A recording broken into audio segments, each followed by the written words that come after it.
Anomaly. So once you realize that there's something missing, you reflect upon what is missing, you take action to gain what is missing, you become fully human.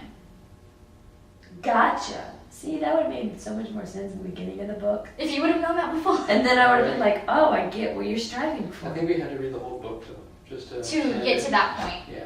I think so. I think that's what he does. He makes this where you have to keep reading this book over and over and over again, and then you'll pick up something new each time. Man, that really hurt when I coughed. Yeah, because it says it's people's vocation to seek humanization for themselves and others. Basically, that should be your purpose. I think it's a very subjective view. You can be, I think, whatever I want to be considered human is the way I want to be human. I mean, and that's your own perspective and your own reality. And that's why it's hard to get people to come together with a common view. You feel human because you don't feel like there's anything missing. Do you feel like there's anything missing right now? I'm good. Okay, see, if you were missing something, you'd be like, well, I don't feel completely human. Well, I mean, you wouldn't put it in those words, but you feel like there's something. Mm-hmm. Yeah. Well, what's the example of missing something? A person that doesn't have the ability to have a job. Like, that can't obtain the education. They feel like they're missing that. So they reflect on it. They want to fully experience life. Yeah, imagine if you didn't have enough money to pay tuition. Well, what would you be advocating? You'd be advocating more scholarships for those who are less fortunate. Well, you're just trying to get freedom for everybody else. And the reason you're doing that is because of the dehumanization of not being able to go to school. Because you feel everyone should be able to go to school. So being human is just being able to live all the aspects of life. That you want to live. Right, that you choose to. So is that why everyone's definition of being human is different? And that's why his is so broad of a term. I know, but is that why it's so hard to get people to cooperate and dialogue is because everyone has their own Everyone is missing something different. So everyone's idea of being human is different because everyone's missing something. So is that why you have to direct your... Yes. You have to direct your focus. Like you have to find the task and go for that. And reflect on that task, act on that task. And then dominate it, and then move to the next. What were you talking about, internal and external? I think I would think being human is more of a, I think more scientifically than... More external than internal. A little bit. Yeah, I was about to say that. External that's what he seems to be describing, very external point of view of being human is finding what you need to fill in, but what I don't know, when I thought human, I was like, well, what makes you human? You can think of the past and future, you put a perception, you put construals of your world, you make your own perceptions.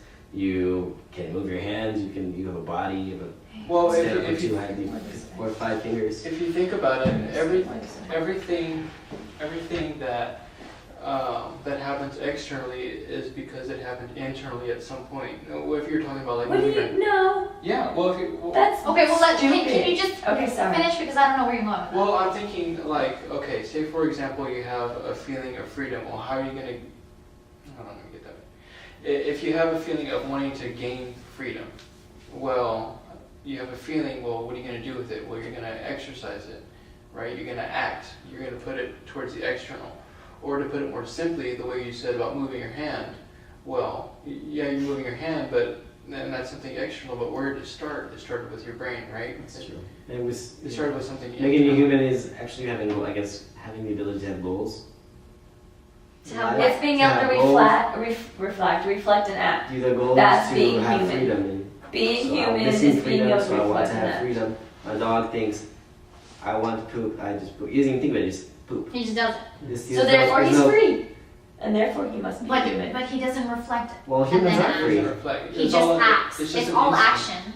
He doesn't, it's just, they just live in the moment, as he says. They just living purely for existence. That's how we should live. But we can't. Because we wouldn't even have buildings in that case. We'd just be there. Yeah. I know how awesome we could live in caves. We're totally getting off track. This is bad. So then... I don't even know where to go anymore. I feel like we need to talk about these a lot more, though. Maybe with humanizing is a bit chapter 1. Is there anything else chapter 4 we can discuss? Yeah, I feel like we really need to cover. I think honestly, I think we covered a lot with that. I think we I know, but I feel like we should go over some of these a little bit more. Discuss leaders. Well, we gave examples, we integrated them, right?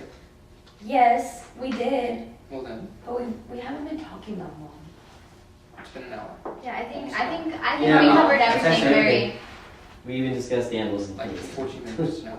14 minutes, that's a lot until it's been an hour. You're No, not. I think we've discussed in full depth and we actually understood certain.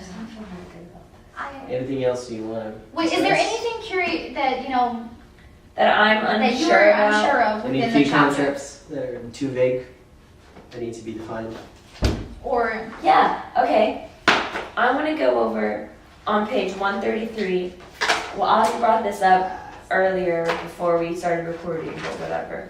About every approach to the oppressed by the elites as a class is couched in On the- terms of the false in the third generosity described paragraph? in chapter 1. Yeah. in the third paragraph? Third paragraph. Right at the beginning. Every approach to the oppressed by the elites of the classes. False generosity. Described in chapter 1 then. Is it true that the oppressed can really, they can't, I mean, the oppressors, they can't Well, help. let's They put can't it- realize, they can't sit there and be like, critically think and be like, oh, hey, I've done something wrong. Let me give you an example. I would say that this false generosity would be like, hey, only going to a food bank or something like that, like where you serve food to the homeless because you have service learning hours.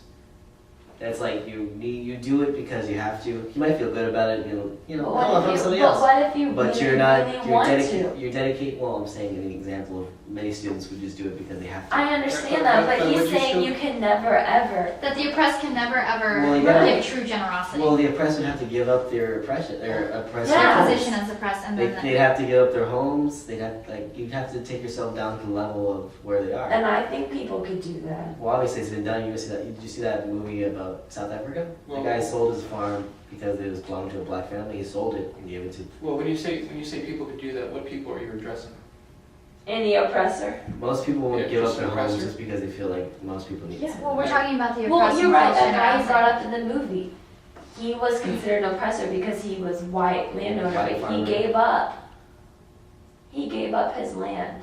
He's one of the examples of first thing a person who's of how you reach true of how- liberation. Yeah, he gave. But he was an oppressor, and he didn't have false charity. So Ferrer's wrong. It's No, but I the was not whole thing saying that started every with the example- oppressed.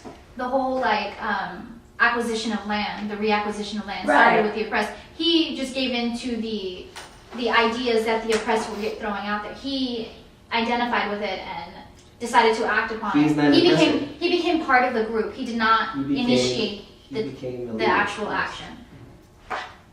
It's not saying that it's absolute that everything that if you're born into the oppressor what do you call it, class doesn't mean you can't have the ability to be a liberator. Okay, see, that's how I took it. I took But I it. didn't you take were- him as a liberator. I took him as part of the group who is working towards liberation. I didn't take him as a So sole did you take him liberator. as a revolutionary leader? I didn't take him as a leader at all. I took him Well, what as is a he? part of The those who are working towards Part of the oppressed. liberation. But see, I kind of saw him Well, I as a mean, like- revolutionary leader.